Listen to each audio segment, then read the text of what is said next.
સુરતના પલસાણા ખાતે ડોક્ટરની ડિગ્રી વગર પ્રેક્ટિસ કરી રહેલા 2 બોગસ ડોક્ટરોને ઝડપી પાડવામાં આવ્યા છે અને આ બોગસ ડોક્ટરો વિરુદ્ધ કાયદેસરની કાર્યવાહી હાથ ધરવામાં આવી છે.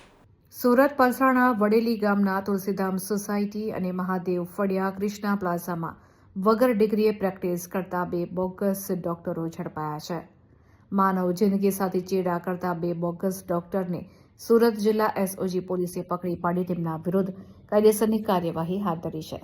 તેઓ પાસેથી અલગ અલગ મેડિકલ સાધન સામગ્રી તેમજ દવાઓ કબજે કરવામાં આવ્યા છે. ડિગ્રી વગર અમુક વર્ષનો અનુભવના આધારે તેઓ મેડિકલ પ્રેક્ટિસ કરીને લોકોની જિંદગી સાથે ચેડા કરતા હતા અને પોતે ડોક્ટર હોવાનું જણાવતા હતા. ત્યારે સુરત જિલ્લા પોલીસે આ બંને ડોક્ટરોની અટકાયત કરી તેઓની સઘન પૂછપરછ હાથ ધરી હતી.